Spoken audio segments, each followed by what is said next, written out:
And we are back to another very special edition of the Boss Buss Between the Cheeks Bonanza Extravaganza album review. Album? Album.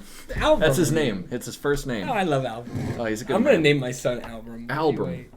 And Little we are Albie. here with the one and only Paul Brunetti. I cut my hair. Yeah, you did. Yep. Oh, Fun, yeah. right? This was the first podcast with your cut hair, wasn't I it? know, right? It's weird.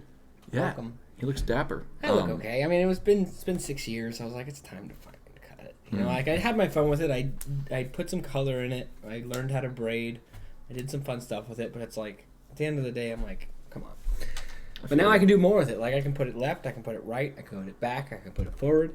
With my old hair, I could just up or down. That was it, Yeah. There's you know? not many options. Not really options. And my hair is not like the best hair for long hair because it's kind of thin and it's super straight. So you can't really do like the big bushy like fun like mane shit that some people can do. So I was like, it's time, and I just did it, and I didn't tell anyone. Like I just went and did it, and then I walk into my friend's room and they were like, whoa.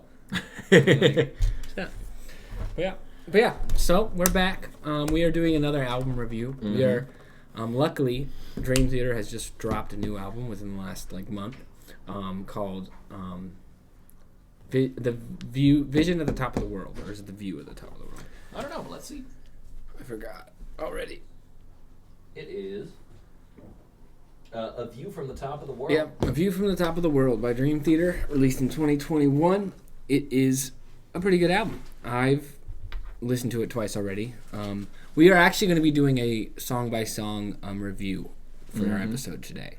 So, we're going to be stopping the recording, listening, stopping the recording, coming back.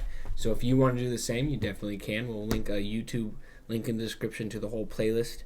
So you can listen to an album, listen to a song, come back, hear our take on it, go back to the album. Same thing. We'd love to hear your thoughts on the songs too, down below. So because you've listened to one Dream Theater album now, right? yeah, Before this. Yep, Metropolis Part 2. Yeah, and that one is probably, I would say, either the best or the top 3 of their best albums. But that album also is a concept album. Mm-hmm. How you doing, Kat? In which the whole album is one theme. It's a story being built on it. This is more like normal Dream Theater, where it's just an album. They have some concept songs, like we'll find at the end, which is a 20-minute like prelude, which is really good. But yeah, and so we're gonna do song by song. We did listen to the first song, so if you want to listen to the first song and then come back, now's your chance to do that. Yep, it is The Alien, top of the album, cool music video. Yeah. So I'll give you a second. Go look at it. Yep. Welcome back, nerds. How you doing? So yeah, so the first song, what'd you think? I mean, I thought it was. It reminded me, only because it's the only thing I've ever heard, but like their sound, their signature sound that I heard in Metropolis still was there today. And that came out in what, 2000? Yeah.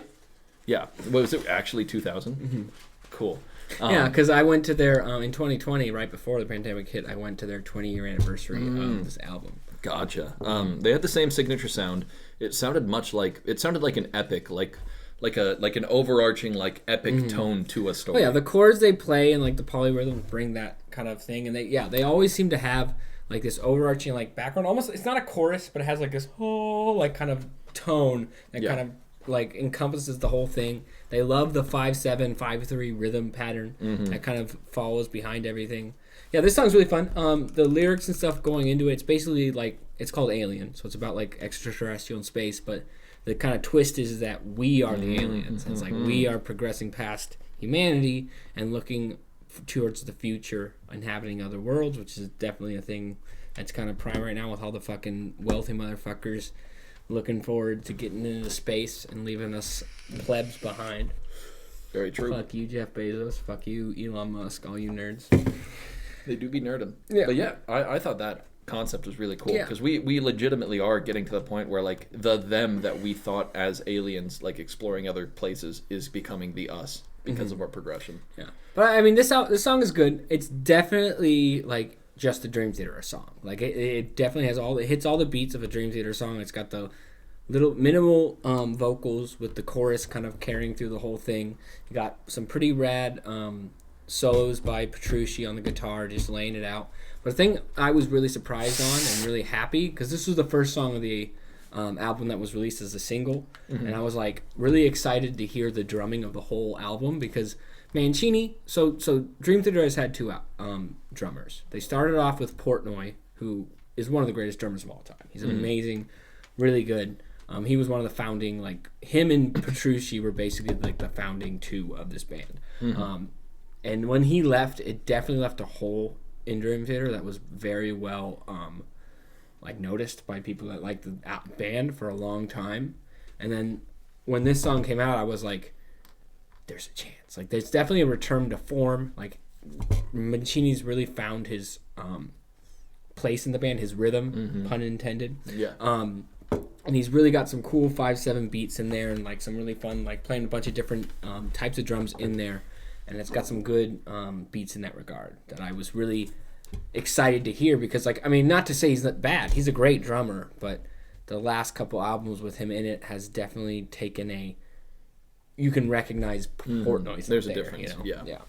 And then you got Rudess, always adding the fun sounds, adding the fun like orchestral stuff. Like he's the pianist, but he also like builds all the synths and creates like all the background noises and stuff. And really, so there's a fun little like atmospheric sounds he adds to it. This, I mean, of the album, this is not his like big showpiece. This is definitely just kind of like introducing the idea of this album, like coming like a back, like, hey, we're back, nerds, and like actually like this is a return to force album for me for Dream Theater. Like it's definitely one of my favorites.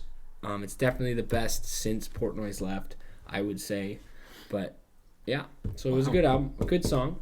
Anything else you want to add? This is the first time I'm listening to it, so it's all going to be fresh from me. Yeah, but hopefully fresh for you.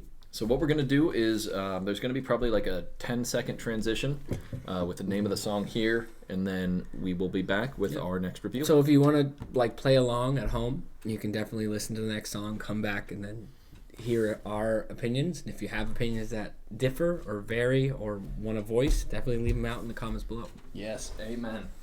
Well, welcome back. So we just finished Answering the Call, the second song in the album. What did you think, Zach? I loved it. I thought not only was it fucking, it made me do like a bass face, but for metal, where I was like, on some of the riffs. Yeah, when that solo came out, you were like, oh. Yeah, I was taken aback. But I love the concept of like humanity uniting together rather than like tearing each other down. Yeah, it's a call to action song about like bringing us together, like answering the call, reuniting, shedding that kind of outer skin of hate, like finding out. And like, so that's one of the themes of Dream Theater is like their lyrics. There's three writers of lyrics in Dream Theater. There's Petrucci, who's got like this fun kind of like he's almost like a medieval kind of like likes to write story stuff. Then you got Portnoy, who can sometimes be really preachy, but also times can have some really cool lyrics. And then this is definitely a what's his name? Fuck, the singer. Why can't I remember? Portnoy, Petrucci. Actually, this is a Portnoy song, or this is a Petrucci song. Oh, really? But I swear it was a freaking Let me find. Shows how much I know. I was confused. I thought Portnoy or Petrucci was the singer. Was it? Oh, no. He's got an interesting name. Yeah. I remember because we had to look it up on the album itself. We're on looking the it up actual again. like, vinyl. Oh, yeah, it's James LaBrie. I forgot. So James LaBrie is usually like, if Christian rock was good, like that's his kind of style. Which is not bad. Like it's fun. Like he's like The Spirit Will Carry On, that song. Like that's him. Like you know. But so this is a Petrucci song. I didn't know that. But like, yeah, this song is fun. It's less Dream Theater than more just like like if you want to know if you'd like prog metal or not, this is like a pretty cut and dry prog metal song. Like it follows that, especially the parts with the chorus or with the lyrics involved. Like it definitely has that kind of. It has that heavy kind of head bopping kind of thing, but has like these fun things playing around. And then you got Petrucci's guitar solo in this, which I think is probably one of the best of the album. It's insane. Really good. Like I love when he does the dual parts, like and like has two parts going on at once, which is super fun. Rudess really like plays around in this, the keyboardist. Yeah. He has some really psychedelic kind of fun like sounds throughout, which I think really add to its power in the song. But like, yeah, this is a good song. Like this is again nothing special for Dream Theater. because Dream Theater is at the point where something good isn't special for them, you know? Yeah. But it definitely has a good vibe to it, good feel, good flow to the whole thing.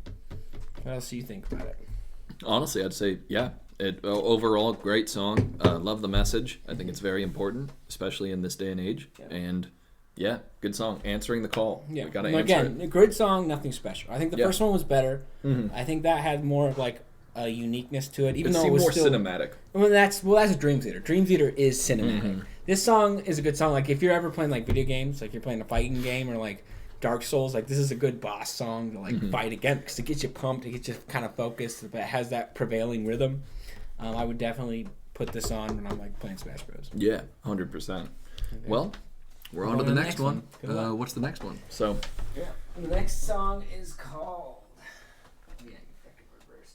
Invisible Monster. Invisible Monster. We will see you in a few seconds. Check it out. Okay, how was that, nerds?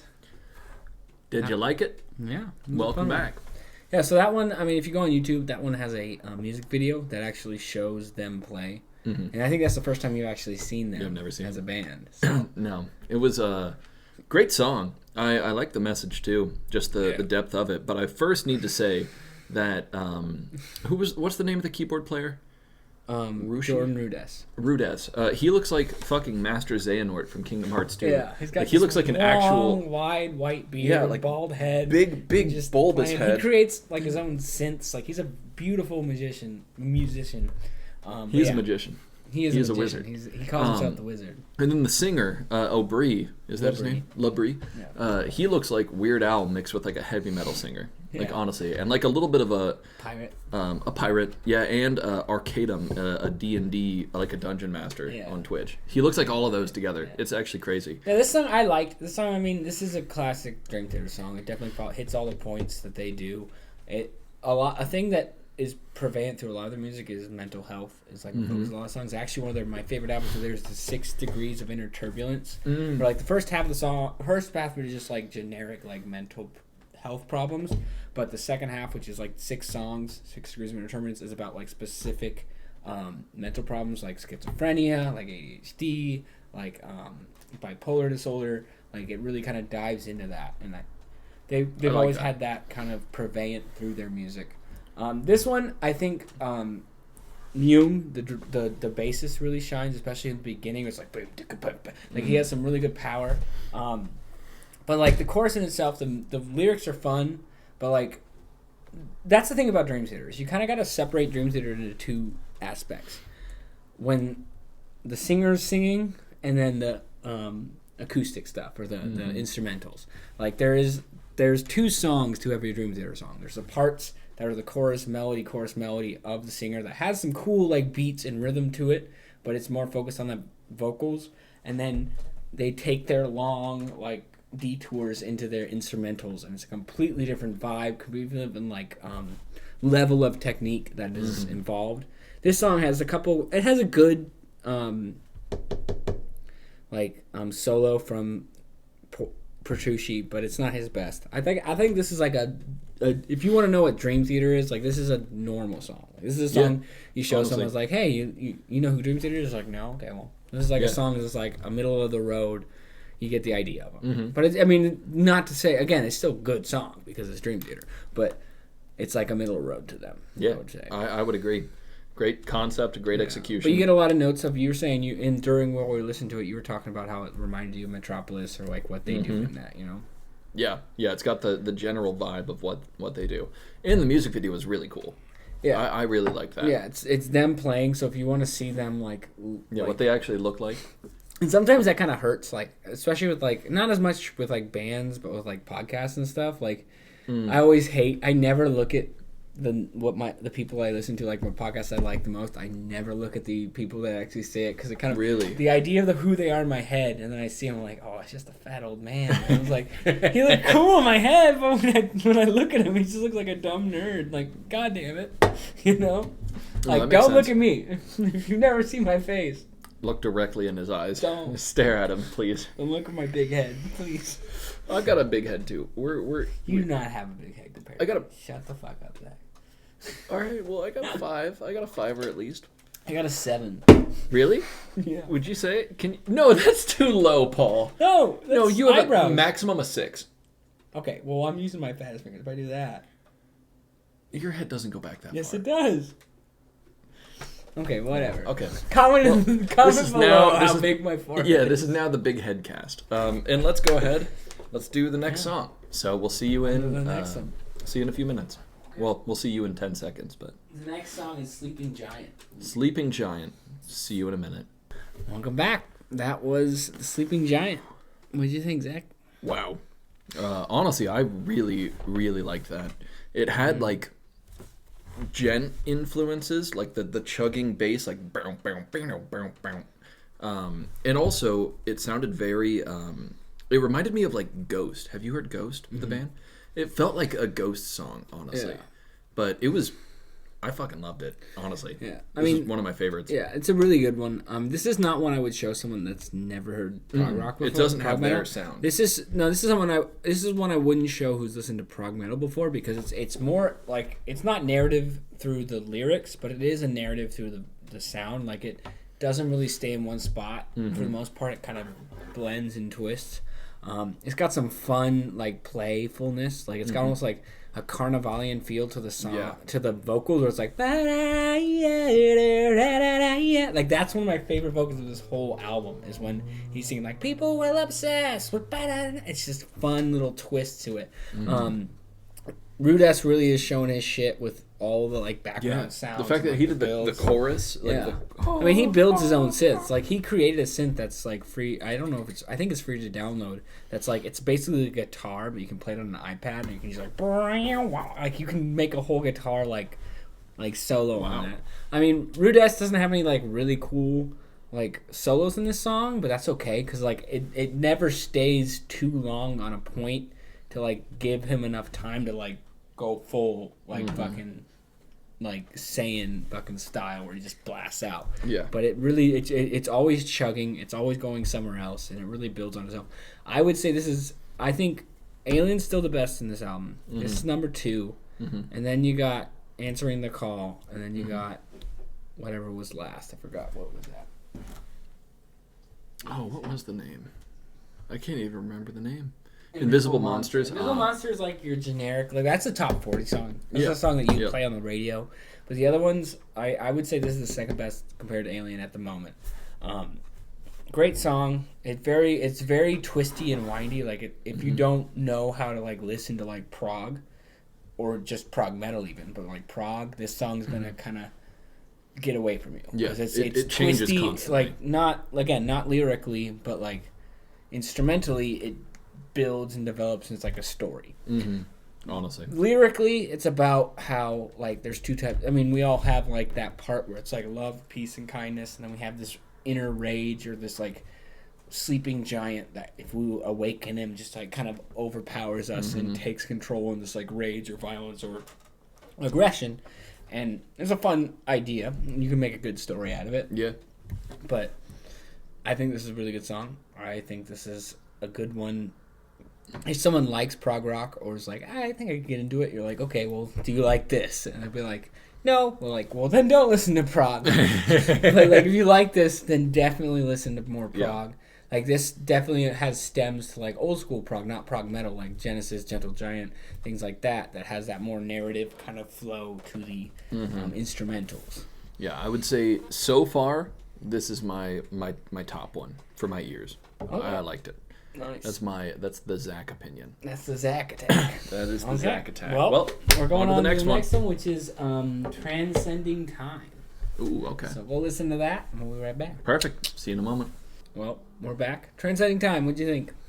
I thought it was good. It gave me very like Christian feel-good song mixed with 80s like montage song mixed with a little bit of Renaissance fair. Yeah. Honestly. So, like, this is a Labrie song. And that's what I meant earlier when I said there's certain songs that, like, Labrie makes where they're like if Christian rock music was really good.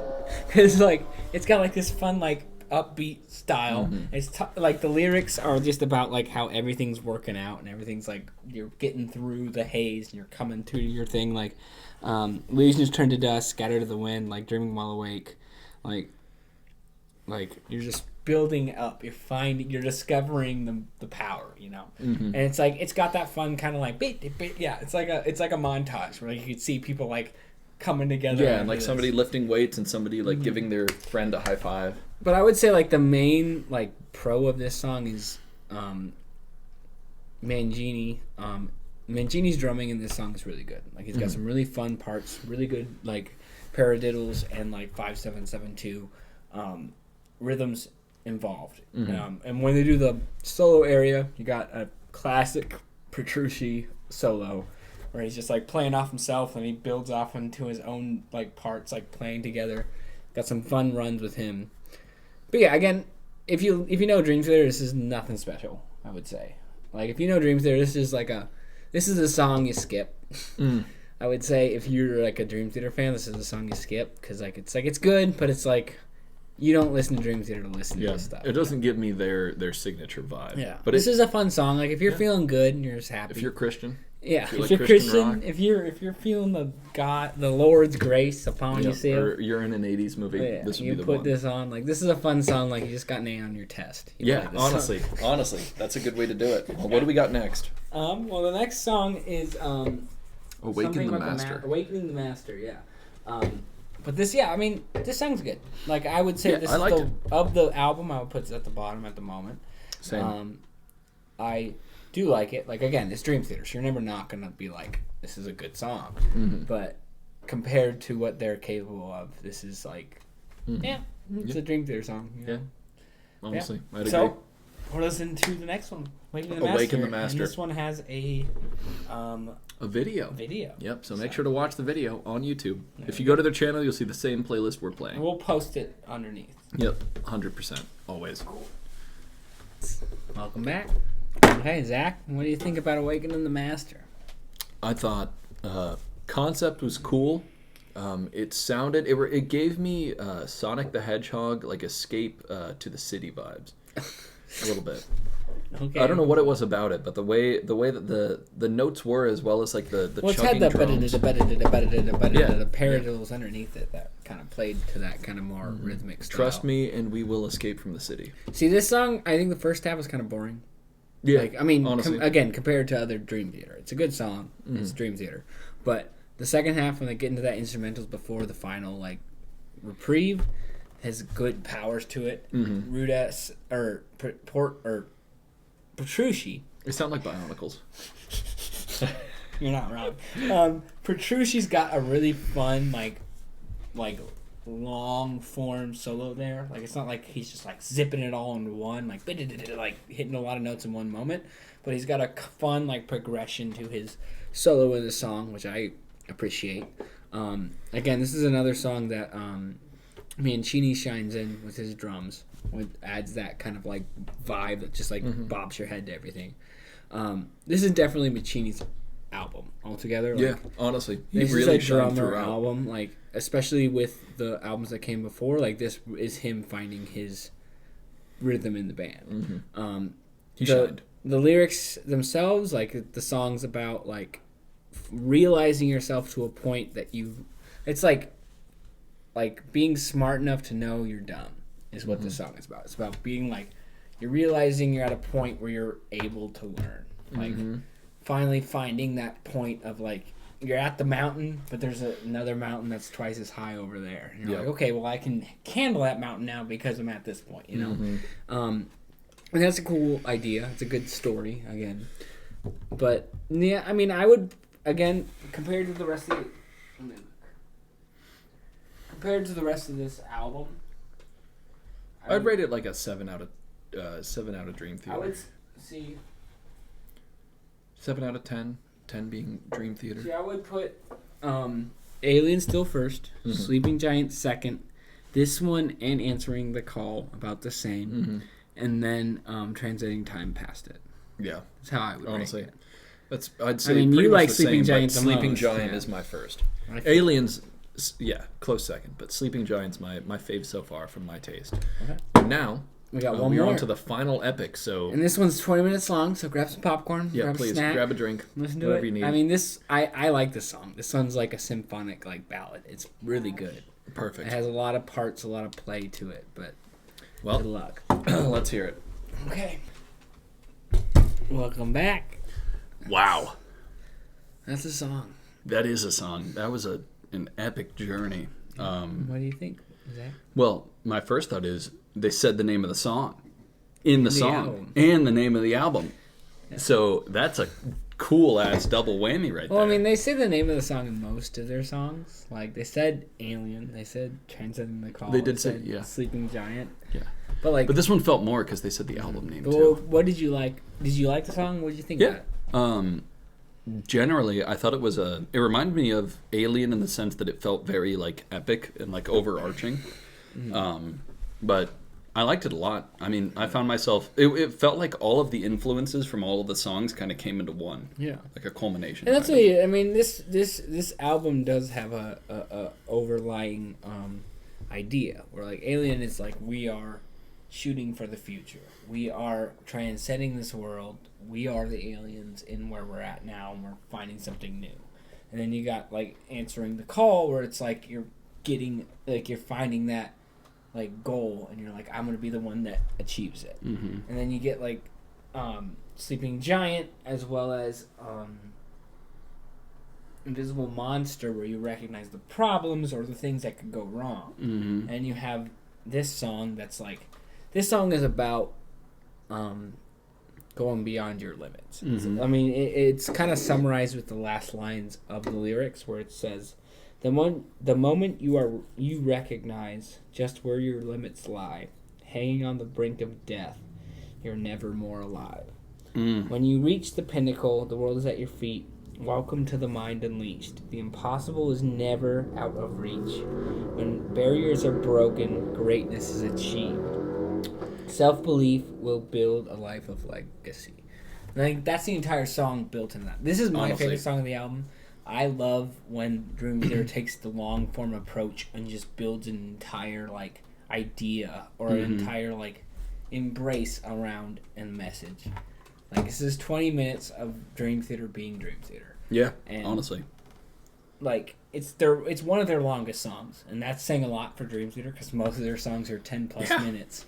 But, like, this song is a whole album in its own. I think, honestly, I mean, I don't know this, but, like, I think that they wrote this song and were like, we need to make this an album. And it was like, well, we need other songs.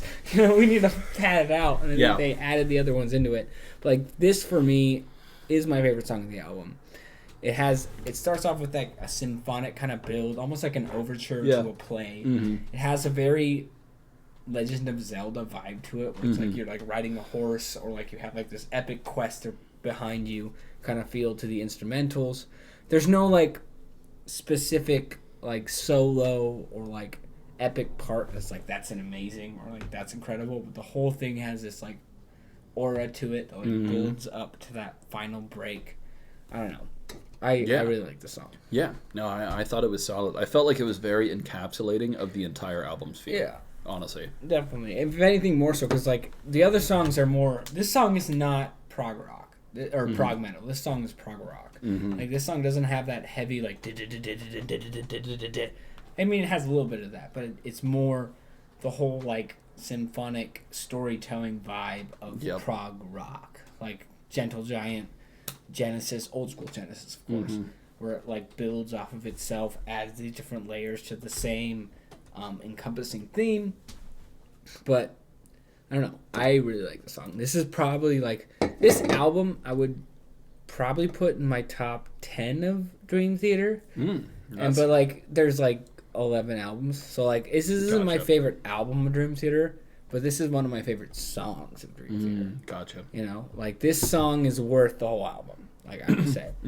Like, if I was to buy this album, like, as, like, an album, I would buy it for this song because it really encapsulates what Dream Theater is, what they can do with the purveyance. Like, Rudess has some fun parts where he adds all this ambiance and this aura around it. You got Mancini getting some fun rhythms in there, building off of that. You got Petrucci at his best. It's not his best, like, solo. He's not, like, doing something super technically difficult, but, like, there's points in the song where he has these, like, builds and this, like, emotional depth that just, like, you're sitting there and you're like, you know? Yeah. But I don't know. I love this song. Yeah.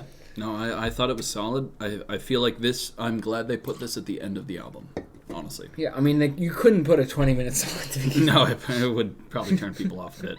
Yeah. But yeah, the whole album is great. I'm glad we got to do... What would you rate this with the rest of them? This album? This song.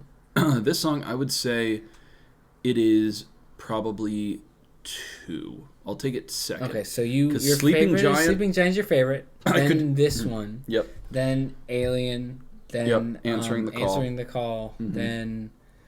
oh, that's tough. Invisible Master, Monster's really good. Yeah. Awaken the Master. Monsters. Yep. Invisible Monsters. See, I would put this at the top, then Alien, then Giant and Answering the Call, then Master, then Transcending Time.